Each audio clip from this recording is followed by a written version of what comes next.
want you to know that whoever that was she was talking about wasn't me. This scene is so sweet.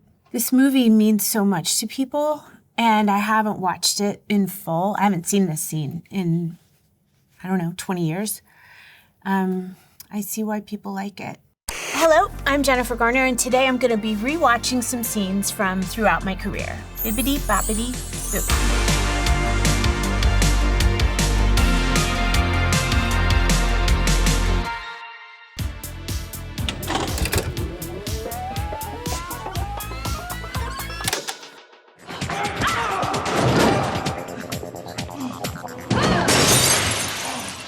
The story goes that in the writer's room, JJ was trying to come up with stuff for Felicity, which is one of the all-time great shows. And I did like a couple of episodes there. But he was just like, I wish Felicity were a spy. And then the idea for Alias was born, and his wife, Katie McGrath, said to him, you should think of Jen for this. And he handed me the pilot script, which was and is the best single script I'd ever read.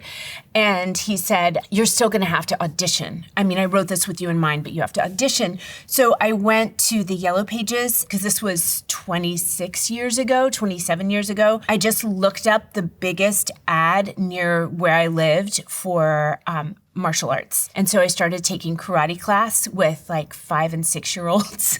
And then I would have a private and I would go with the 5-year-olds, and I was working my way through the belts like really quickly. And yeah, I auditioned so many times, and by the end, I said, would you like to see my karate forms? And I did all of these. Get in! Daddy? Now! I mean, anything Victor Garber does is iconic. I was a huge fan of Victor's. I had lived in New York, and I couldn't afford to see plays, and so I would spend $20 to stand in the back. So I'd seen Victor in Arcadia, in Art, in Damn Yankees, and when I heard that he would be playing my dad, I kind of lost my mind. I was so excited. I kind of feel like his actual daughter, and I feel like he is a real father figure to me. He married Ben and me. He's the godfather to one of my kids, and that's a cherished relationship, and I will do anything to be with him or to see him or to be there for him or to call him when I need him. God, he's such a badass.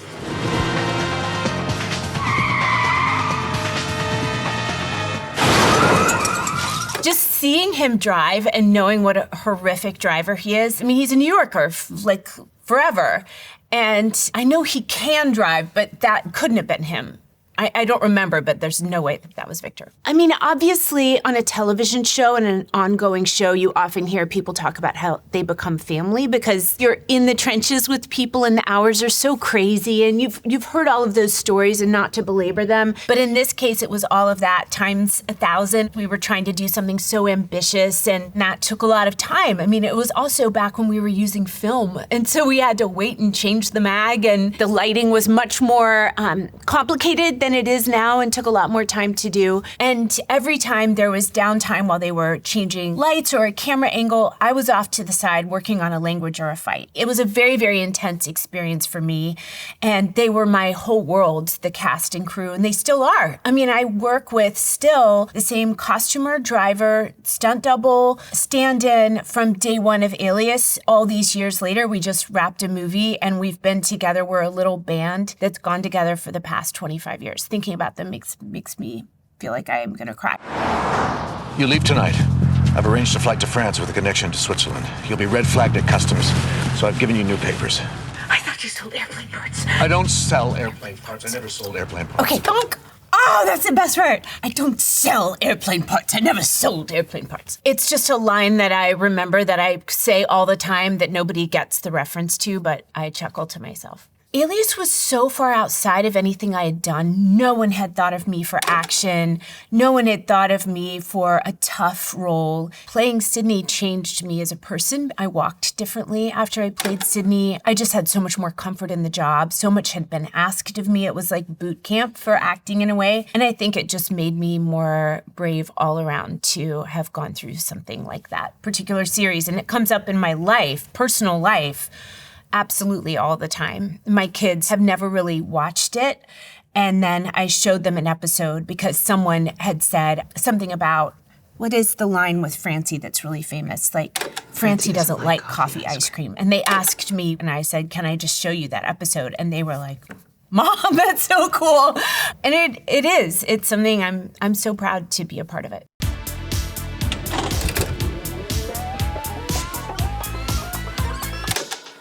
Think I could get an autograph? Do you have a pen in your room? This scene is another example of something Alias gave me, not just that it literally led to me getting the job, but I don't think anyone would have seen me as a sexual creature. You know what I mean? I was so girl next door that I just didn't have that as part of my on-screen, I don't know, toolkit. A man like you can buy anything he wants.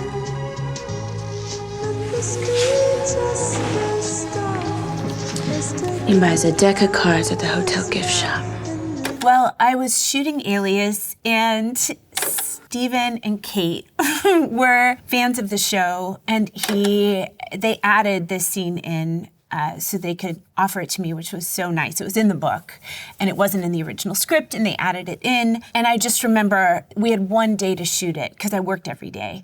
And so I finished work, I don't know, in the middle of the night before, and pretty much went straight to work here, and it was a very long day to get it all done in one day. How much did these cards cost? 55 cents, I think. Mr. Spielberg, in this scene, talked to me about how these were two kids who were both trying to act more grown up than they really were. They had this nascent sexuality that they were trying to use, and they were trying to manipulate each other. And she was, of course, the one being played, and she thought she was so grown up playing him. He set the overall mood of the scene in a really fatherly, specific, careful way. And if they sold me downstairs at the hotel gift shop, how much would you pay? I'm sorry, how much would I pay for what? The entire night. I did not remember before rewatching this scene being such an overt, her just so clearly asking to be paid for her sexual favors. And as I'm watching it, I'm thinking, oh my gosh, my son just watched this movie.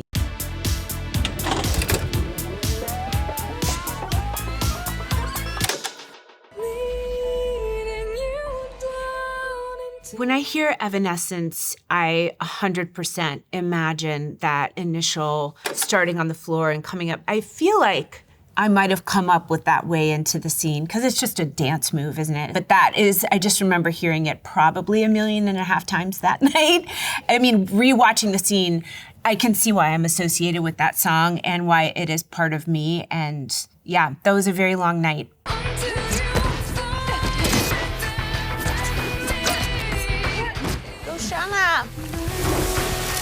So Shauna Duggins has been my double forever, although now she is the stunt coordinator and second unit director on things that I do, and she hires my double. She's one of my best friends, and just seeing this, I remember, first of all, this is 20 plus years of ballet training right there. That's what you see. Nina Lou Denton Passanetti, Charleston, West Virginia. How are you doing, Miss Denton? I just remember that we shot so long that they covered the windows in the morning to keep it night. And we shot until 1 PM. And the size pressed against your hand. And by the time we finished, when we stopped for a minute, my hand swelled up so quickly that the rings that I was wearing started cutting through into my skin, and I truly started to panic, and a grip came and cut my rings off really quickly. But anything that you see me do ever that's impressive in stunts, it could be me, but it's because Shauna is right there saying, no, do it again. She can do it. Do it again. And this time focus on this part of the kick and it'll fly you back or whip your head back more. She is a gymnast, a fighter. She can do absolutely anything. And she made me look like I can do things too. That's more badass than I remembered it. We've played Elektra 3 times together, and she did have to double me for Deadpool Wolverine because she's the only other person that can do this size. And it was seriously, God, the training for these movies. These stupid size and I have really been through it. But this was like on the set of Alias, just standing to the side. That first thing that we did, it's one of the first things we learned how to do, and we did it so much. But even like, because we just did this for Deadpool Wolverine, we would stand in my backyard and we'd go like right hand forward, right hand back, count them, left hand, which is both of us are right-handed, so our left hand is dumb. And then we'd be like, oh, lefty gave me problems. And we've learned all these stupid tricks over time, but it just takes so much effort and work to put it into your body and doing like flipping them over your hand. I mean, my sister was a majorette, and God, what I would give for those skills. I could really use them as Elektra.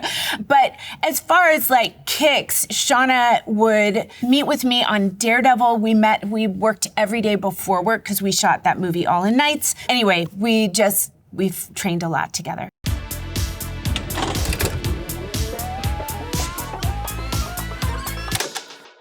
I don't know what Lucy said to you about me, but I want you to know that whoever that was she was talking about wasn't me.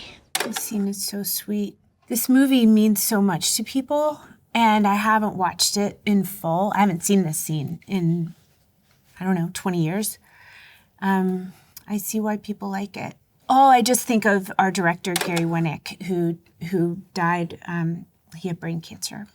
He had this incredible rehearsal process with, I almost called him Matt, with Mark Ruffalo and Judy and with me, where we met, we ran scenes, we blocked them, we improvised, we played. We had an incredible writer who was in the room and who would rewrite the pages and give them to us, and we would workshop them again the next day. And I remember working on this and feeling like awkward because we were acting it out in a hotel room and it felt like we weren't going all the way. And I remember Gary saying, you just have to commit to it and actually do it in order for it to work. And so we had to actually act it out and get emotional and do it. And then we could see what was missing from the scene and what needed to be added. I am not the awful person that I know that I was. I have to believe that if you knew that, if in your heart you really, really knew that, you wouldn't be getting ready to marry someone right now unless that someone were me. Filming this on the day was so emotional. I just remember it felt like the absolute most dramatic scene I'd ever shot in my life. It was so emotional and sweet. And I couldn't bear it for Jenna that she was losing Maddie. We've gone down different paths for so long. We made choices. I chose Wendy. Jenna Rink is the character I've played that I think is the most like me. Like my family nickname growing up was Puppy because I had a really young puppy energy. Now that doesn't mean people should start calling me Puppy. Only my niece and nephews can call me that. But it felt like I was unleashing a part of me that I hadn't used before professionally, or that I hadn't let people into before about me. Especially because it was in the summer in the middle with Alias on either side. It was so refreshing to play. It felt like play. And Gary let me add so much stuff and let me improvise, and we'd be doing a scene and I'd be like, no, the pen should have a fluff at the end, and actually let me write the date at the top, and let me, we all know what it's like to be in middle school or early high school. We've all been there. And so I was a lot closer to it then than I am now, but it all just was so present for me as I played Jenna.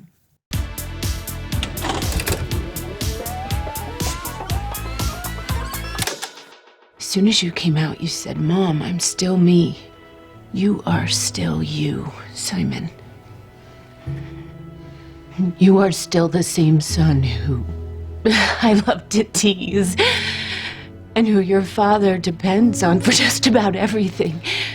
Greg handed me this script. It wasn't financed, the movie. He was having a little trouble, which is so hard to imagine that anyone would not finance anything Greg wanted to do. I remember that it didn't make sense in my family for me to leave right then and be going back and forth to Atlanta for a couple of weeks. But I read that scene and I just was like, selfishly, I want to be the person to say these lines. I want to help bring this to life, and I want to know what it feels like to say them. As a mom, I want to have this practice in case I ever need it. As a person in the world, I think it's so important that we meet our kids with this acceptance and love, whatever they bring to you. And filming it on the day, it was hard not to feel the weight of that.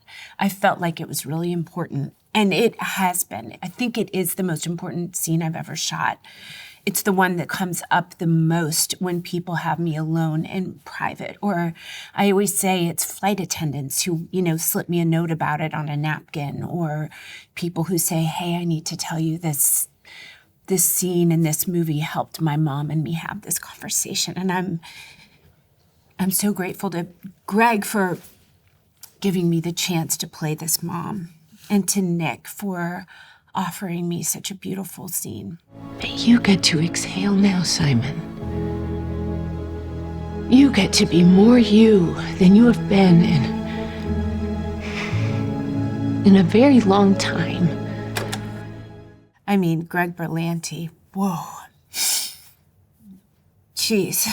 There's not a particular story as much as there is the experience of, I don't even know, 100 stories of people telling me that it helped them, that even if it gave them the bravery to talk to their parents, they showed it to their parents and it helped their parents stop and take a breath and answer the way that they would hope that they had answered. Because there's the shock in an answer to a moment like this that you regret forever, because it can stay with your child or it can stay with somebody that you love.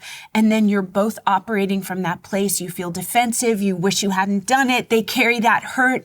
And this offers you a breath. I just encourage anyone who feels like their child is maybe needing to come out to them on a family movie night, watch Love, Simon. It's charming and it's harmless and it's just gorgeous. Nick is so incredible. The whole movie is, but this scene might give your kid the bravery to tell you something they need to tell you.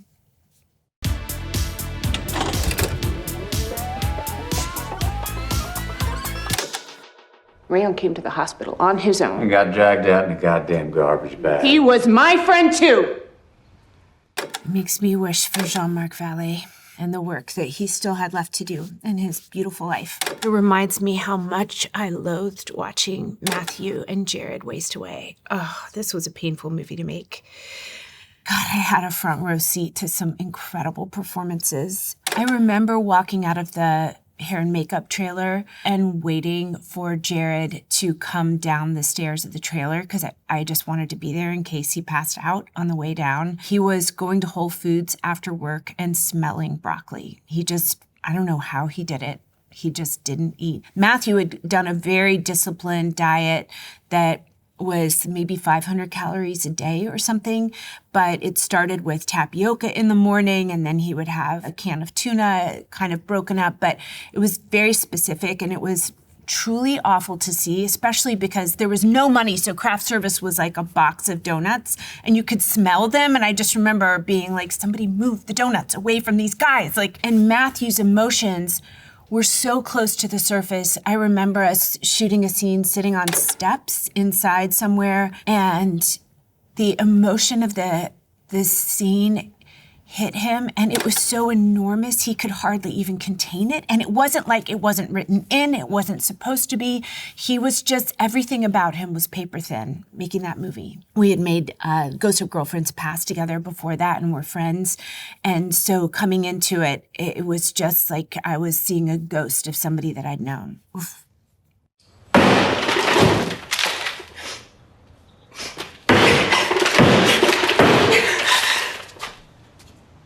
It was a reshoot. First, he shot me from the front as I was hammering into the wall. And this movie was shot in 21 days. There was no time for reshoots. And then he just said he wished he'd gotten me in profile. So we redid it. We had one take. And I was really emotional before we shot it. And he said, hold it. Just hold it in. Don't let it go.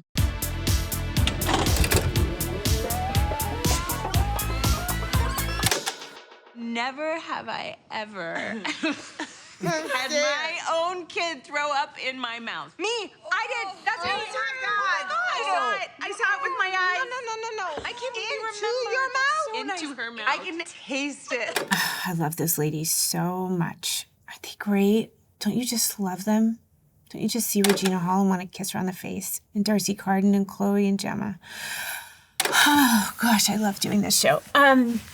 I read Ellen's book, Ellen Hildebrand, 32, best-selling. She's incredible. And the reason that her novels are so adaptable is that she fills them with just an unrelenting amount of plot and then gives the characters actual arcs from beginning to end, and their relationships are so convoluted and complicated, and there's something really true about each character that you kind of lock in and you know those people or you are those people or both. And in this case, I kept expecting the book, and I've told Ellen, I've apologized to Ellen for this. I kept expecting it to be more trite than it was. Like, it was a beach read and it's just like 5 women, and I thought, oh boy. And it just kept surprising me by being deeper than I thought it was going to be. And then Becca Brunstetter adapted the book for us and deepened it for screen. But really, it's just these women. Look who I get to act with. The hard thing for me, I always have a hard time going from a scene where you're laughing uproariously to suddenly being emotional. And it's the first take where I can find that because the surprise is so real, and then I have a harder time. But in this case, Chloe surprised me every time with her reading. She's just so fantastic that it was easier to get there. But right before this, we were talking, Regina said the questions had to be about dicks and holes. And we could not get it together.